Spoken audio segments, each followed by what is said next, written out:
ठीक है, ये शॉर्ट टर्म के लिए लिया है क्या आपने, ट्रेडिंग के लिए लिया है? नहीं, लॉन्ग टर्म इन्वेस्टर 130। यहाँ पर गौरांग आप सलाह दीजिए, अगर 6 महीने का ही ट्रेंड देखें, स्टॉक करीब करीब 30% चल चुका है, इनका भी जो नज़रिया है वो लॉन्ग टर्म के लिए ही है, तो लॉन्ग टर्म के लिए स्टॉक को पोर्टफोलियो में रखना क्या सही होगा, सही स्ट्रैटेजी है? मुझे पहले तो मैं क्षेत्र पर टिप्पणी करूंगा, क्योंकि अच्छा लगता है ये क्षेत्र जो नॉन लाइफ जनरल इंश्योरेंस से जुड़ी हुई कंपनियां हैं वो। और इसका अगर आप इतिहास देख ले तो मेरे ख्याल से जिस जिस समय पर इसका आईपीओ आया था उस समय से लेकर के अब तक एक शायद आप बड़ा अंडर परफॉर्मर इसे कह सकते हैं। ये भी कहना जरूरी होगा कि कवरेज नहीं, इसलिए विशेष रूप में टिप्पणी नहीं करूंगा, लेकिन हमें लग रहा है कि ये क्षेत्र धीरे धीरे करके आकर्षित हो सकता है निवेशकों के लिए। ये निर्भर करेगा कि न्यू इंडिया इंश्योरेंस जैसी कंपनियां नतीजे कैसे लेकर के आते हैं और फिर वो शेयर के मूल्यांकन किस तरीके से ऊपर जाते हैं या नीचे जाते हैं। लेकिन इस क्षेत्र की एक कंपनी जो हमें अच्छी लगती है वो है आईसीआईसीआई लोम्बार्ड, और इस पर हमारी कवरेज है और हमने हाल ही में जो लक्ष्यांक है वो ऊपर की तरफ निर्धारित किए हैं नतीजों देखने के बाद। ये कंपनी भी बेहतर कर सकती है, लेकिन निर्भर करेगा कि नतीजे कैसे आते हैं। अगर परिवर्तन करना हो तो कर सकते हैं।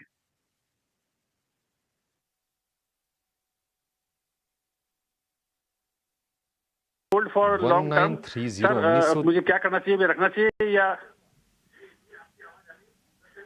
शेयरों में भी तेजी थी, क्लीन साइंस उतना नहीं चला, अंडर परफॉर्म किया है जरूर। गौरांग सर, दिक्कत क्या है, क्या प्रॉब्लम है कि क्लीन साइंस चल क्यों नहीं रहा है शेयर, और क्या लॉन्ग टर्म के लिए रखेंगे तो ये ठीक ठाक डिसीजन होगा? तो अभिषेक, इसका आईपीओ मेरे ख्याल से जुलाई 2021 के आसपास आया था और 880 से लेकर के 950 के आसपास का मेरे ख्याल से फ्लोर प्राइस था। वहां से अगर आप देखें तो लिस्टिंग अच्छी हुई और लिस्टिंग के बाद हमने देखा कि नतीजों के आधार पर थोड़े बहुत नतीजे कमजोर आए तो नीचे की तरफ के दायरे। तो डिस्क्लोजर ये है कि आईपीओ में हमने लंबी अवधि के लिए निवेश करने की राय दी थी। इनका नजरिया अगर लंबी अवधि का है तो ये बने रह सकते हैं। थोड़ा बहुत रुझान आंकड़ों को लेकर के परेशानी है, ये वो शायद थोड़ी बहुत छोटी मध्यम अवधि की दिक्कत हो सकती है, लेकिन पूरा जो स्पेशलिटी एग्रो केमिकल्स या फिर केमिकल सेक्टर के ऊपर हमारा जो नजरिया है जियोजित का, प्रशांत अभिषेक माफ कीजिएगा, तो वो काफी सकारात्मक है। चाइना +1, यूरोप +1, और अभी मेरे ख्याल से 2-3 दिन पहले पूरा केमिकल सेक्टर काफी चहक भी रहा था।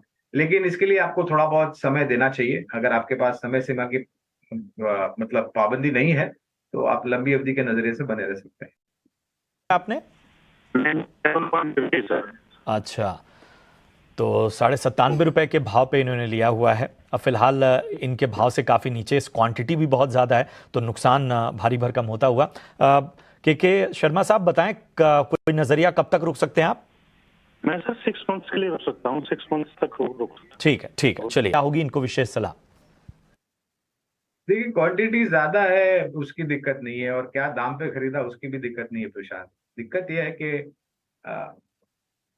जिस प्रकार से कच्चे तेल के दाम है, $90 प्रति बैरल ब्रेंट के दाम है, नाइमेक्स शायद 86-88 के आसपास पहुंच गया होगा अगर हमारा अनुमान सही है तो। और दूसरी तरफ हमारे देश में राज्य स्तर पर चुनाव है, अगले साल एक बहुत बड़ा चुनाव। ऑयल मार्केटिंग कंपनियों को थोड़ा बहुत नुकसान भुगतना पड़ सकता है अगर मनलुभावक नीतियां इन चुनावों को लेकर के राज्य स्तर पर और केंद्रीय स्तर पर अगर सरकार कुछ निर्णय लेती है तो। हाल ही में हमने देखा था गैस के सिलेंडर के दाम को लेकर के थोड़ी बहुत दिक्कतें आई थी। सकारात्मक बात यह है, और अगर के शर्मा साहब के पास 6 महीने के जगह पे अगर साल भर या फिर थोड़ा बहुत और समय ये बढ़ा सकते हैं अपने निवेश को लेकर के, अगर समय ज्यादा इनको परेशान नहीं कर रहा है और अगर समय सीमा है इनके पास, तो मेरी राय में पहले तो हमारी डिस्क्लोजर ये है कि हमारी खरीदारी की राय है। और प्रशांत, हमें लग रहा है कि ये जो ग्रीन हाइड्रोजन को लेकर के ये जो तीनों ऑयल मार्केटिंग कंपनियों ने जो निवेश की राय दी है और जिस प्रकार से ये पूरा जो सिलसिला है ग्रीन हाइड्रोजन का वो आगे बढ़ेगा, तो वो मेरे ख्याल से एक बहुत बड़ा परिवर्तन ला सकती है ऑयल मार्केटिंग कंपनीज के लिए। दिक्कत यह है कि ओपेक प्लस देशों ने मई में जो 5 लाख बैरल प्रति दिन की कटौती की थी कच्चे तेल की, उसको और बढ़ाने की बात करी है, उसके कारण ये उछाल देख रहे हैं। और दूसरी तरफ रुपया भी 83 के पार हो चुका है $1 के मुकाबले। तो छोटी मध्यम अवधि में आप थोड़े बहुत परेशान हो सकते हैं, लेकिन अगर आपके पास समय है तो हम आपको बने रहने की राय देंगे यहाँ पर लंबी अवधि के लिए।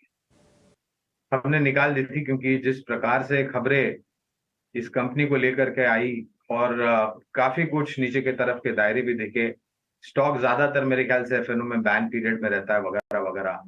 तो फिलहाल तो कवरेज नहीं है, इसलिए विशेष रूप में टिप्पणी नहीं कर पाऊंगा, लेकिन इस क्षेत्र में हमारी कुछ और पसंद है।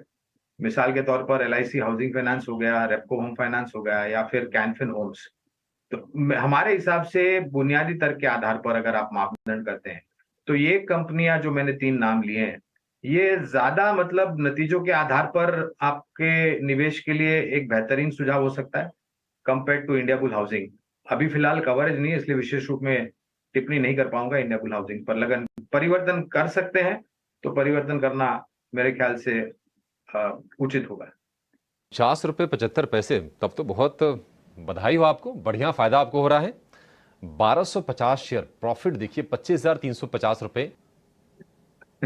डबल इंजन और ट्रिपल इंजन लग सकता है यहाँ पर।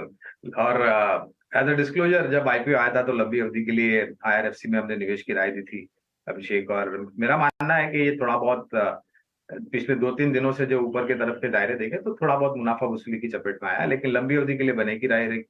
और भारतीय रेल की छवि जो सुधर रही है वो पूरी नीतियों के आधार पर है। यहाँ से और बेहतर रुझान आंकड़ों को लेकर के हो सकता है ये सब कंपनियों पर। तो लंबी अवधि के लिए हम निवेशित रहने की राय देंगे, क्योंकि IPO में हमने लॉन्ग टर्म सब्सक्राइब किया। शुगर सेक्टर अगर देखें, अगर शुगर शेयरों में अगर हम देखें तो यहाँ पर कोई खास स्टॉक जो आपको आकर्षक नजर आता हुआ? प्रशांत भाई, आपके सवाल का मैं कंपनी स्पेसिफिक जवाब नहीं दे पाऊंगा क्योंकि कवरेज नहीं, लेकिन मैं थोड़ा बहुत आपके दर्शकों के लिए, निवेशकों के लिए ये पूरा जो दृष्टिकोण है ये आसानी से सामने रखने का प्रयास करता हूँ। और अभी जैसे आपके सहयोगी बता रहे थे कि महाराष्ट्र और कर्नाटका के जो राज्य है वो बहुत ज्यादा उत्पादन करते हैं गन्ने में, जिस तरीके से। और मैंने ये टिप्पणी शुरुआत में की कि बारिश को लेकर के थोड़ी बहुत चिंता है बाजार को, महंगाई दर ऊपर जा सकती है वगैरह वगैरह। तो जब गन्ना कम उत्पादन होगा तो स्वाभाविक है कि चीनी का उत्पादन भी उतना ही कम होगा। और गन्ने के दाम को लेकर के और चीनी के दाम को लेकर के मेरे ख्याल से जो स्तर है वो काफी अंतर है उसमें, और डेट को लेकर भी क्या चिंता है। अब गन्ना कम होगा पैदा तो फिर उत्पादन कम होगा, तो फिर एथेनॉल का भी उत्पादन उतना ही कम होगा, क्योंकि एथेनॉल एक बाई प्रोडक्ट निकलता है जब आप चीनी बनाते हैं।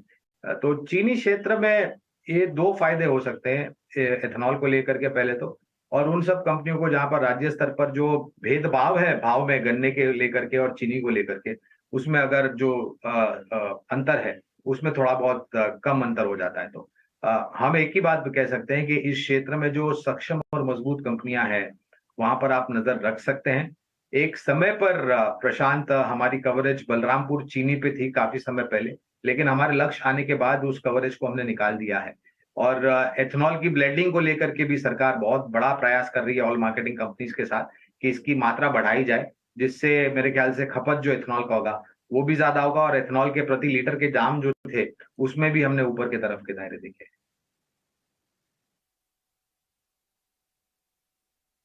ओके, तो ये है व्यू शुगर कंपनियों पर। आज देखिए बलरामपुर चीनी 2% और अन्य शुगर कंपनियों में भी हम अच्छी तेजी देख रहे हैं। वजह आपको अभी थोड़ी देर पहले विश्व मोहन बता रहे थे। चलिए, इन कंपनियों पर हमारी नजर रहेगी और क्या कुछ अपडेट आगे भी निकल कर आता है ये भी हम आपके सामने रखते रहेंगे।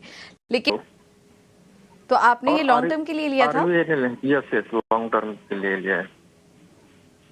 और RVNL के 27 दूसरा स्टॉक बताइए। RVNL 27 पे लिया था आपने RVNL को? 500, हाँ। ओके, चलिए, दोनों ही स्टॉक सिलेक्शन आपका काफ़ी अच्छा है और इतने अच्छे लेवल पर एंट्री की, इसका देखिए फ़ायदा भी आपको मिला। RVNL 27 रुपये पे लिया था, 150 पर आ चुका है। MMTC भी देखिए 42 पर लिया था और पिछले 3 दिनों में ही सरकारी कंपनियों में हमने जो तेजी देखी, एमएमटीसी करीब 50% चला इस बीच और आज भी 6% ऊपर कारोबार कर रहा है। देंगे गौरांग, एमएमटीसी कैसी लग रही है आपको कंपनी? शानदार तेजी देखने को मिली हाल फिलहाल में, अभी भी बने रहना चाहिए, काफी अच्छा मुनाफा भी हो रहा है इनको यहाँ पर, तो अभी बने रहने की राय देंगे या फिर मुनाफा लेकर निकल जाए? देखिए 42-50 पर निवेश है और मेरे ख्याल से करीबन 65 के ऊपर का स्तर। तो अगर आप प्रतिशत के हिसाब से देखेंगे पूजा, तो एक अच्छा मुनाफा हो रहा है। और आप शेयर बाजार में निवेश इसलिए करते हैं क्योंकि आपको मुनाफा हो, नुकसान झेलना हो, उसकी तो मतलब भरपाई करना भी बहुत महंगा हो जाता है छोटे छोटे निवेशकों को। तो जब मुनाफा मिलता है तो हम एक राय देते हैं कि आपको निरंतर मुनाफा समेटना चाहिए। ये निर्भर करता है कि आपने क्या सोच करके निवेश किया था उस कंपनी में, कि कितना प्रतिशत आपको मुनाफा मिलेगा तो आप मुनाफा बांधेंगे। अब एक उदाहरण देता हूं मैं, बहुत सीधा सा पूजा। आप बैंक एफडी में पैसा रखते हैं तो आपको 7%, 7.25% का रिटर्न मिलता है।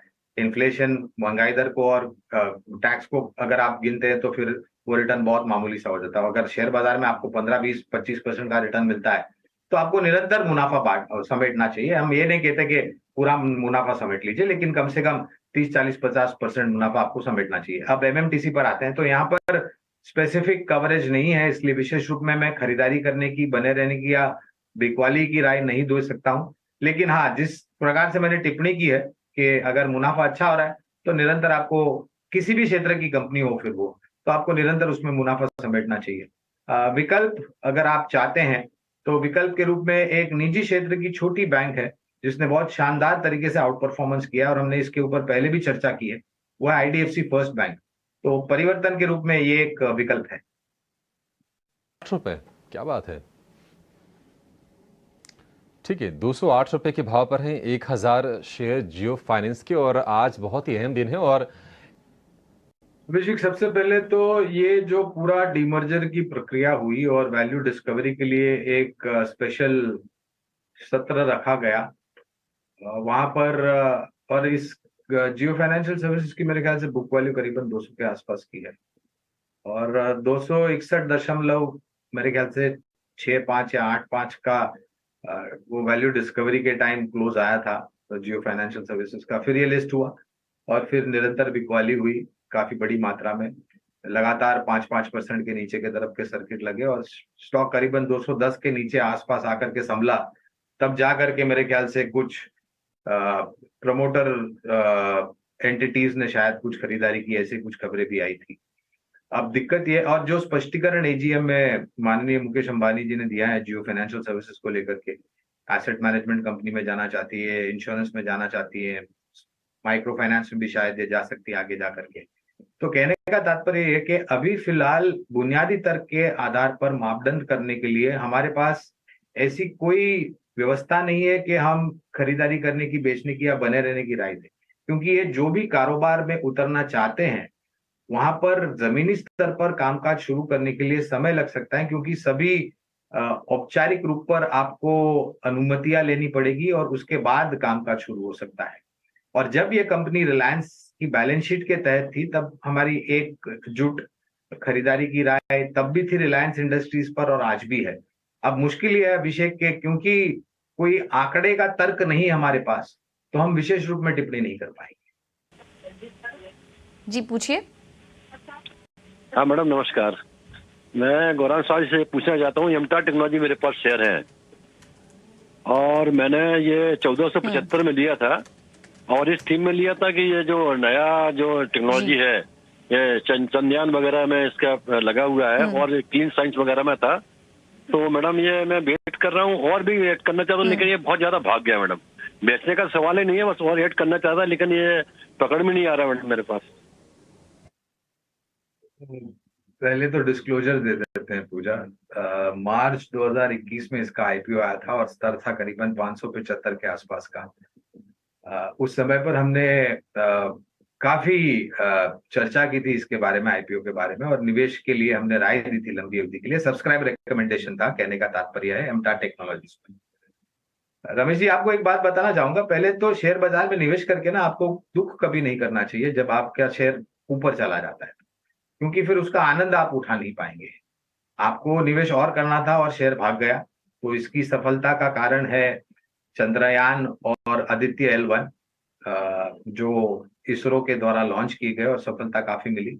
एमटार टेक ने काफी तकनीकी रूप पर सहायता करी है इसरो को इसको लेकर के, और स्पेस साइंस, न्यूक्लियर साइंस में ये कंपनी काफी माहिर है और बहुत तीव्र गति से आगे जाते हुए इनको ऑर्डर मिल सकते हैं। इनके मैनेजमेंट का मैं बयान सुन रहा था, मेरे ख्याल से 2 या 3 दिन पहले, सोमवार को इसके मैनेजमेंट कुछ बयान दे रहे थे कारोबार के भविष्य को लेकर के। तो और सरकार जिस तरीके से प्रोत्साहन कर रही है न्यूक्लियर साइंस, स्पेस साइंस वगैरह को, और एमटार जैसी कंपनियां, रमेश जी, इसकी तुलना करने के लिए शेयर बाजार में कोई लिस्टेड एंटिटी है नहीं, तो इसकी तुलना मतलब पेयर बाय पेयर कंपैरिजन जो है वो नहीं कर सकते। आपको और निवेश करना था तो हमारी तो यही राय होगी कि अगर आपके पास पर्याप्त समय सीमा है और नजरिया आपका 3 साल 5 साल का है, तो आप हर महीने जो भी आपके पास निवेश लायक पूंजी आती है, 5 शेयर, 10 शेयर, 15 शेयर, जो भी जोड़ना चाहते हैं, हर महीने जोड़ते जाएं। और अगर आप 3 से 5 साल का नजरिया रखते हैं तो ये समय सीमा पूर्ण होने के बाद जो मात्रा में आपके पास शेयर होंगे और जिस प्रकार से ये कंपनी कामकाज करेगी, उसके आधार पर जो आंकड़े आते हैं और उसके आधार पर जो शेयर के दाम होंगे, आपको खुद को आश्चर्य हो जाएगा कि आपने इतना सफलतापूर्वक निवेश किया है।